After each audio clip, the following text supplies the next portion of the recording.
Welcome to Verbal Pick Radio, where we give you a verbal image of life, and we are everyday people. I'd like to welcome y'all to the show. Today I got a distinguished guest, Brother Marvin, on here with us. I know you've heard him speak on issues in the past. This is 2019. We're moving into the present and beyond, and so we want this insight and this wisdom. Because it's one thing to have knowledge, but it's another thing to have wisdom. And when you have wisdom and knowledge, then people can feed from that plate. You know what I mean? So I'd like to welcome Brother Marvin to the show. What's going on, Brother Marv? Oh, ain't nothing but Cole. Glad to have you. I'm glad you have me there, man. Yes, sir, man. Well, you know, it's because, you know, one thing is insight, because you may have seen things and witnessed things that I haven't, but it also helps out this up and coming generation that's getting ready for the world. They getting ready to graduate high school. They getting ready to go out into this world and look for jobs. And so with your wisdom, you can kind of prepare them and let them know how this world is, so they don't be up under no illusions.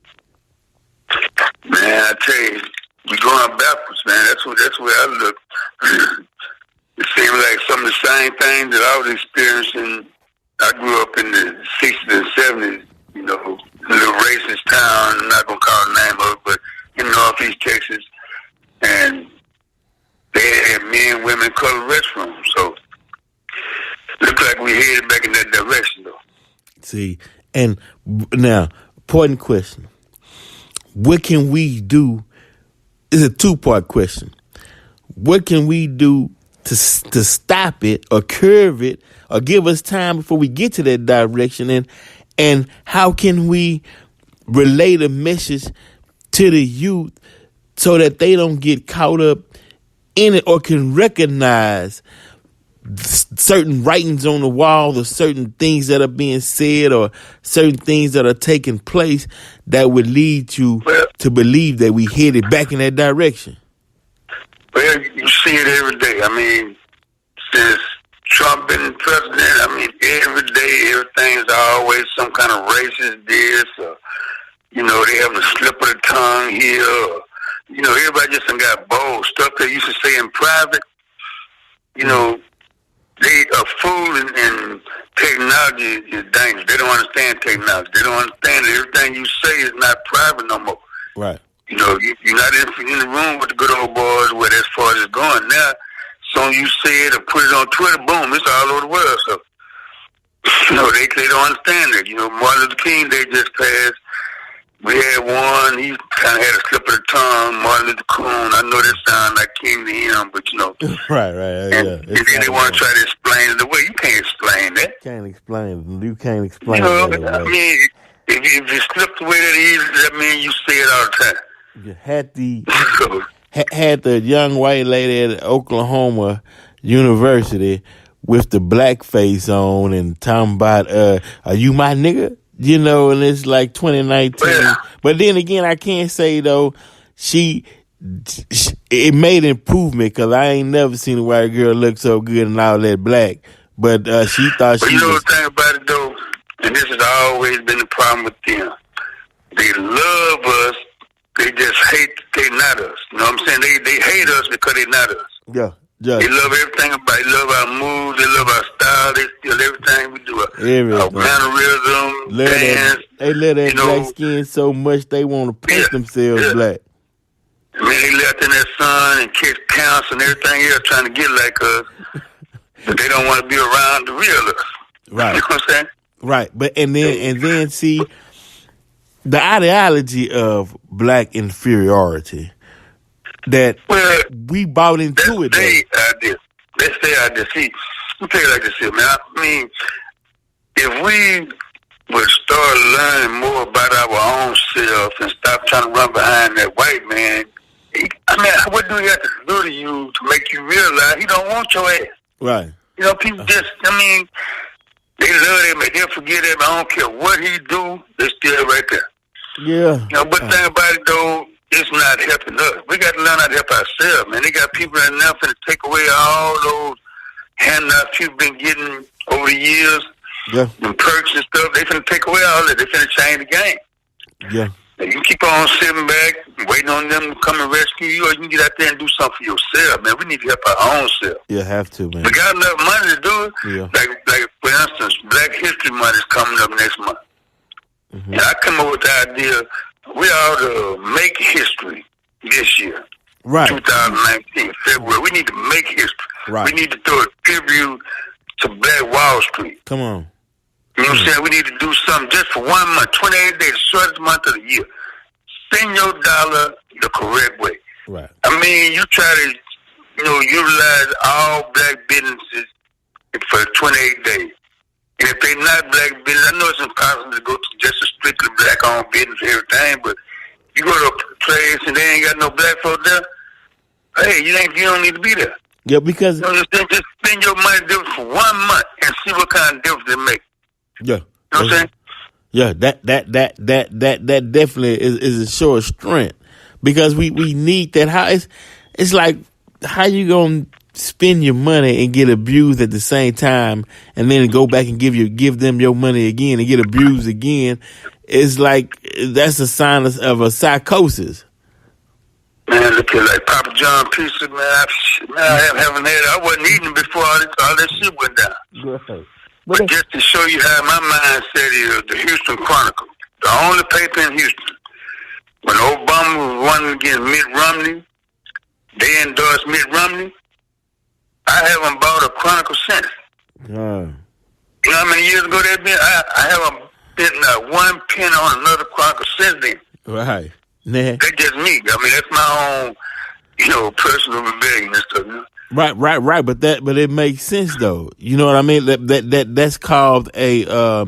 They would call that an intelligent shopper, where you know your product and you know what you want from your product. But it's just like the NFL, dog. It's just like the NFL. They treat us like we ain't shit. I mean, they act like our money don't count. Right. They don't want to hear nothing we got to say. Except every time you try to say something to them, they try to twist it around, make something else about it. Right, but we still run out there giving them that money, though. Yeah, well, the Super Bowl is in Chocolate City this year in Atlanta, and I said it though. I say, look, there's no way they gonna have a government shutdown during the Super Bowl. But all them people got to travel to get back and forth. All that money. See, that's something else. That government shutdown stuff, man. I mean, that shouldn't even involve a whole lot of us, because it's enough money. Black folk got enough money. It's just that they got white with their money. Just like Bill Cosby. You took all your billions and stuff, and man, ain't helped nobody, ain't did nothing for nobody. You could have made a difference in the hood instead of always criticizing people in the hood. Yeah. You could have built something down there to change things around. All y'all could have got together and uplifted the hood. Yeah. Here's Kanye. You from Chicago, you pointing fingers and stuff, dog, but you could have been a built a whole lot of stuff around that same thing. A whole lot of people from Chicago got that paper. That money. Money makes a difference and stuff. You can go down there, you want to run the drugs out, well, you know what to do. Yeah, but it's almost money in there. You're right. It's almost like the preacher, in the sense they don't want you educated in that book or in that Bible, because they need a flock. If you knew on your own and was doing for yourself, then you'd have no need for them. And so they got to keep you under their thumb, or keep you with that slave mentality, so they can surface a need.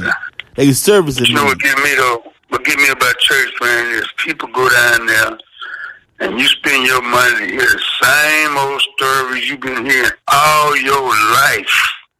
Ain't nothing changed. Just hearing a different spin on it. Yeah. He gonna be, that's just like taking a song, you remix it. I mean, yeah, everybody make it sound good, but it's still the same old song. It's the same song. Same old song. Come on. And then, boy, I be checking people out there, throw these words at them, and everybody know how to break down, amen, hallelujah. Everybody know the response, but I don't know the response. Yeah. I feel lost sometimes. You say, well, for real, I went to a church one time, sanctified church, and I looked up, and everybody was down on their knees in the pew except me. Right. I was sitting up there just kicking everybody out, Right. Because if I got down there, I was going to be faking it. Right. I couldn't fake it. I didn't feel that. Right. So if I felt that, I would have got down there, but I didn't feel that, so I was going to get down there and just satisfy y'all. You know what I'm saying? Right. Add to your show. That's just me. That's just me. Yeah, I ain't part of the show. You part of the show. That's what I'm talking about, bro. I tell you though, man, it's just everything just so crazy out there, man. You know what I mean? All that old racism and hatred. It's almost like you're trying to fight the Civil War all over again. Yeah, well, you know, a lot of people. Yeah, well, you know, I mean, it don't. Two things. One, the population and the numbers are not the same, bro. The America is browning out, and so of course, if let's say if it's 100 people in the town, and 3 of them white, of course the 97 don't want to go nowhere that says Lynch Avenue or Cotton Valley. They like, I don't want to see that. You know, we want this down. This don't represent us no more. We the majority in this town now. I don't want that up. You know what I mean? But you know, these same people that want to preserve all of that stuff didn't have no problem going to Iraq and tearing down all Saddam Hussein shit. They had nothing to do with y'all. Y'all all over there tearing down mementos and destroying stuff. You know, look how much African stuff they done destroyed. Look how many noses they done broke off of all them statues they gonna find and stuff. You know what I'm saying? Right. Yeah, I mean, you want to make sure that everybody can't recognize that big old round nose. You know, put a pointed nose on it. You know, but see, I just don't understand people that's so obsessed with trying to destroy the history of only one race of people. Right. No, every other race out there can trace their history except us. Yeah, and look, if you notice, now you saying what you say, you know, basically you from that northeast Texas, right, or East Texas, what is it? Anyway, well, that's where my people originated from. I know my great grandmother that raised me was part. I think she was part Cherokee. I mean, she was part Indian. She came from Arkansas, you know, up there, you know, to but see, that Indian blood, that bone structure, that long hair and stuff, you know. So that's us. See, and up there in East Texas, it was a tribe called the Hassani tribe, right? Texas. You know, I'm not. Well, Texas is named. It was part of their language. Texas means friend or friendly. See they all was black Indians. They didn't look like the lighter skin or pale Indians you see today. These people were black. I mean, the Hassani tribe of Indians. Texas came from their culture. And it's been Texas before, or Tejas before the European got here. Old ancient tribe right up in that area. But see, the thing about it is when we say know our history, a lot of blacks, if you from North Louisiana, if you up in Texas, you are part of an Aborigine tribe of Native Americans or the natives that's been here, or the Aborigines that's been here. But then we also had some mixture of brothers who came from Africa, because Africa was the cotton trade for the Egyptian cotton. The Africans knew how to grow that cotton. The black natives, and, you know, see, this is something that they don't ever want to give us credit for. You know, before Columbus so-called discovered America, you know, the Africans already knew that route. I mean, they was coming back and forth, you know, smoking a peace pipe. There wasn't nothing to them. There wasn't nothing. Everybody that you brought over, you know, you didn't bring every black man over here. Everywhere in the world they go, you find black people. Yeah. I don't care what race of people they are. You gonna find somebody that's just as black as us. Yeah, melanated. They ain't never, you know, they ain't had no planes going over there. But you find us all over the world. Yeah. So, you know, how can they explain it? Yeah. It's sad that we have to correct history because the person who ran and started telling his story was telling a fable, was telling a lie. So now, you know, now when you go back and you read ancient Aramaic or Arabic, or you read Spanish in writings, and you see what the account that these people were saying that was taking place, was like, well, damn. When the Caucasian got it, he just lied, or he didn't understand the translation, or he didn't know how to translate it properly, because he translated to benefit his story. His image. His image. His image. You know, everything is his story. That's why you got to be real careful about what you believe in, what you let other people tell you, because why would the slave master give you something to benefit you? Right. If you can explain that to me, then, you can tell me about that Bible. Just like the Bible, most preachers want to keep you ignorant. They want you to just listen to them. Some of them can't even read, but they know scripture, they know the Bible. Mm-hmm. Because you've been taught all that, you know what I'm saying? But don't know about how many people actually live by that. Yeah, that's true. Look at them hypocrites, the worst ones out there, man. Oh, man. Shit. Hey, man, they did something, man. Yeah, it is. It's a game. Meaning that in 2019 it ran its course. People wising up now. They got the internet. People are like they had enough. They can't take no more, man. They about to break down. They tired of seeing grandma sitting in the dark, her lights cut out because you done gave the church all your money. They tired of going through that. Can't keep your car. Folks just fed up, man. They tired, man. But I saw one with his preacher. He came in flying through on the congregation. I guess he got cables and stuff on. He's flying into the congregation preaching. I sent a little comment. I said, well, if you jump up in there and fly, then I come in there and be the first one on the first row getting him all my money. Yeah. Fly without no wings, without no plane. Yeah. I believe it. But you coming in on some cable? Come on, man. Come on, I saw everyone to find him doing that. I'm just props, you know what I'm saying? Yeah. Hey, man. Things people fall for, though, man. So they put that hocus pocus on them, huh? Yeah, but come on, hey.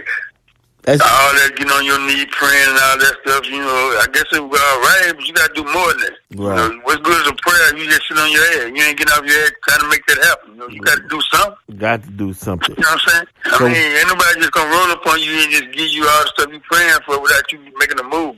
That's right. So, look, we finna segue. We going to segue off on this last topic.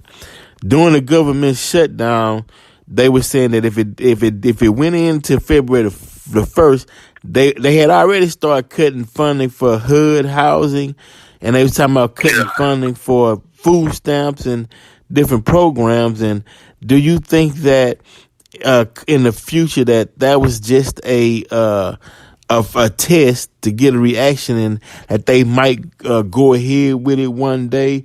Because it would be a chaotic situation.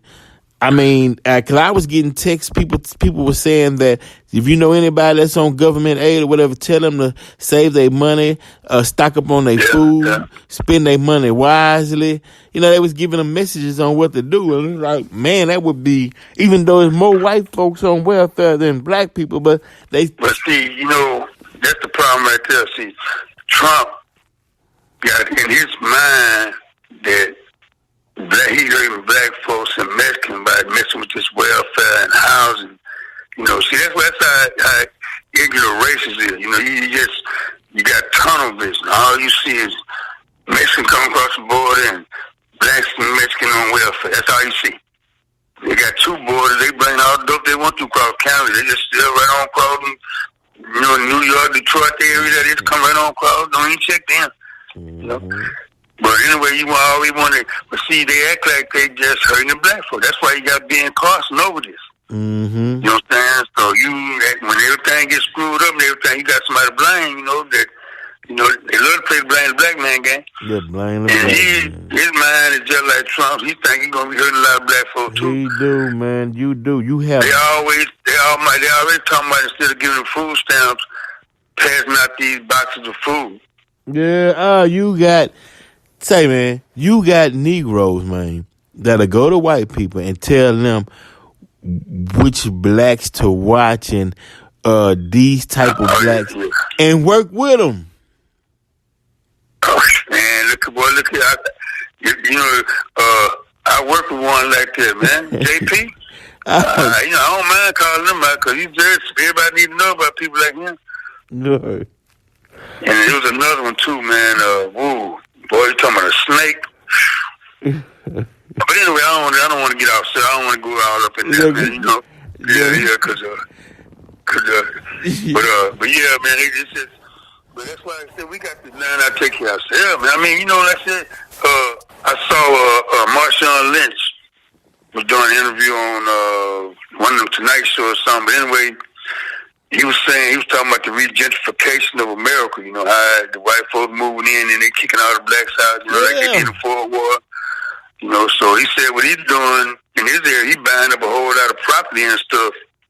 You know, where he can keep the hood like he wants and stuff. You know? That's right. And you know, it's a whole lot of black folk with money could do the same exact thing, but you know, they rather go spend $100 million on a mansion in California than to spend $20 million renovating their neighborhood. You know, bringing it up. Cause man, I mean, everybody. You know, I don't care who you are. You give everybody some hope, man. If everybody change their life, you know. Yeah. Because some people ain't got nothing to fall back on. They ain't got nothing else to do. You get out of jail, nobody want to give you a chance. You know, you don't want to go back to jail, so sit around and get loaded. You know what I'm saying? Yeah, you're right. I mean, I don't want to give you no opportunity. You can't be forgiven. You know, I mean, once you mess up, it'll follow you the rest of your life. You know? Yeah. Oh, trust me, man. Trust me. I know I even. White folks can mess up, man, over and over and over and over. They can talk their way out of it. You just see that man shoot, and by the time he get through talking to some of these Negroes, they'll swear up and down they didn't see him shoot. Mm-hmm. You know what I'm saying? He just got that kind of control over him and stuff, you know, so.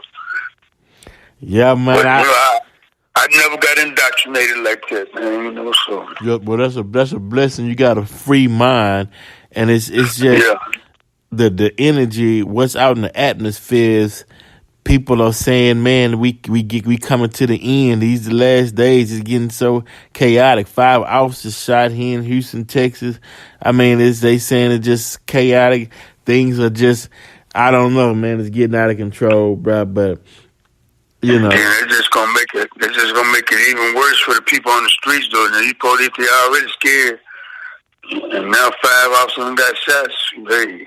Yeah, you need to look, folks in the house for midnight now. They said, you know what I mean? They putting everybody over. And you know what? Yeah. All right, look, I'm telling you some check this out. And I saw this with my own eyes, bruh. I'm in Brayburn Place, man, one day, right? And a police officer, he chasing a young dude through the apartment complex, right? But he got out his car and was chasing him on foot, right? Yeah. When he came back to his vehicle, man, every window in his car was busted out. Car was destroyed. But later on that night, man, they came through with, I'm talking about 20, 30 cop cars and was just like it was war zone or something up in there, bro. It was crazy.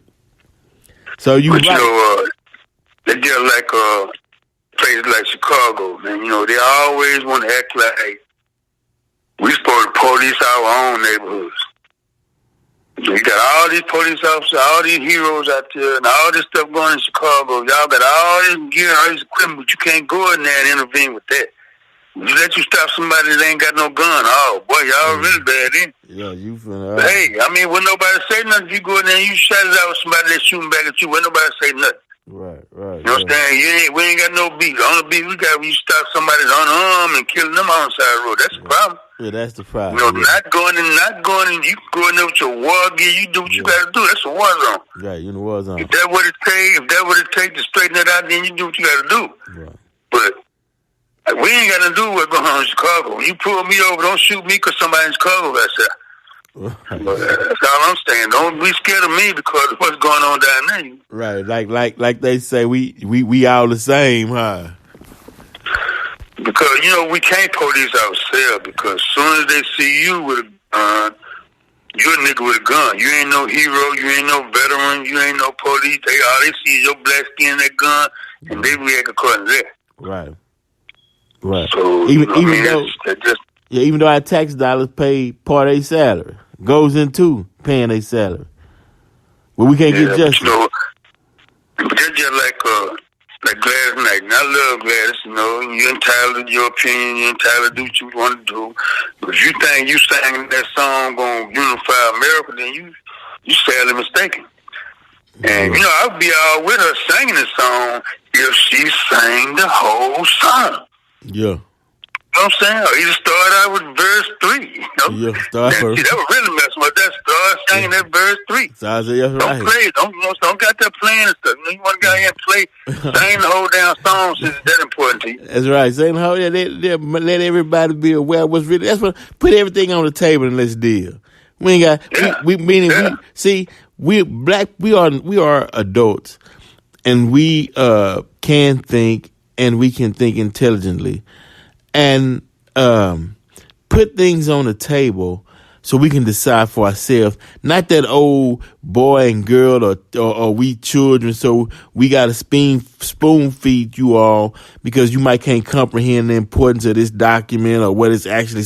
Man, put the thing on the table and we can all deal as adults. They ain't gonna do that, man. You always got to, they got to play you one way or the other. Because when the NFL protests were going on, they started using those players to warn that voice their opinion for the owners. But they ain't asked nobody that was for Kaepernick. They ain't interviewed none of them. Right. You know what I'm saying? You ain't seen none of them on the Senate. There was nobody that support Kaepernick or Reed. Yeah, you're right.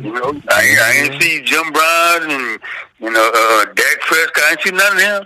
Yeah. You see, the part I don't like about that, they use you for that purpose, but then when that Boston John got shot in Dallas, I ain't see Dak say nothing about that. Yeah. The police did some crazy stuff. I ain't see your opinion about that. Yeah, that's what the protest was about. Yeah. It wasn't just about the song and all that. Yeah. Because if they weren't paying them owners all that money to put these fake patriotism shows on, you can't about no soldiers. No. Now, how often do they let the soldiers get in the game free?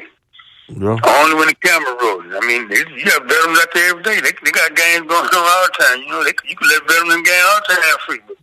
But only when the camera rolls. Then they want to parade you around like they little pride monkeys and stuff. Well, I don't participate in none of that. Yeah. Yeah. I did my time. It was just as much racism in the military as it was out of the military. So it depends on where you were. So, but I survived all that just like now. I mean, just because the things are like they are don't mean you can't make it. Right. It's all about you. Right. You know what I'm saying? Me, I'm the type of person, when I was growing up, I would take any kind of job. I wasn't too good to work. Right. I was too good to sit around and wait on somebody else to take care of me. That's right. Because I hate asking people for stuff, man. I don't mind getting out there and getting mine. I ain't got to love you. I ain't got to like you. I ain't got to care nothing about you. I ain't even got to like your job. That's right. As long as it's paying good, hey. Right. You got but you're independent, though. Yeah. That's what I'm talking about. Because, I worked at that job for 37 years, and I hated it. I like the benefits, and I like the pay, so I wrote it out. Yeah. Come on, until I had a chance to walk out of there on my own time. Come on. That's life. Now, that's what it's about, man. And see, that's the kind of stuff I try to instill in my kids and grandkids. You know what I mean? Hey, nobody owe you nothing. No. Ain't nobody gonna give you nothing. No, not at all. You can steal and all that stuff. How long that gonna last? No. Sooner or later you gonna get caught, you gonna get locked down. They just gonna make things worse for you. Right. So, the easiest thing to do is get off your butt and go get your job. Okay, you gotta go to McDonald's. Right. You don't mind spending my money. If I work at McDonald's, if I come home, you don't mind spending my money. So, you know what I'm saying? Hey, it's all about that money, huh? Yeah. In a capitalistic society, it's about that money. Oh, yeah. You got to think, you ain't going to never find no perfect situation. Even if you ain't business for yourself, you're going to always run into some bumps in the road. So you just got to be able to deal with all this. You know what I'm saying? That's all part of life, man. Brother Marvin, look here. We appreciate that wisdom, man. We got to have you on because that wisdom and knowledge. A lot of people didn't have a father, a grandfather, or somebody around to share that wisdom and that knowledge to the youth. They going off of what TV tells them, and TV is just make believe. It's not going to give you the real. So it's always good to have someone who actually been through things that can put it in a way to where people can understand. But I grew up in a little racist town, but I was raised by the village, though. I was raised by my great-grandparents, and then, the village, they had a lot of elderly people around there, and all of them had their own property. Man, there wasn't no big mansion and all that, whatever little piece of the pie was, it was theirs, though. Right. And they had We all stayed on the side of the track. You know, in the black community, always separated by the track, so we stayed on this side of the track, and there's a whole lot of black businesses. You know, guys had their own stores, couple service stations. One of them, you know, even sold, they had a snack bar, he sold ice and all that stuff. And fast forward, go through that now, ain't none of that there. You know, the generation after that, they dropped the ball. They didn't have that same vision. Even though we left you a thriving business, that ain't what you wanted. You know what I'm saying? You could have still had it in the family. I mean, that's money.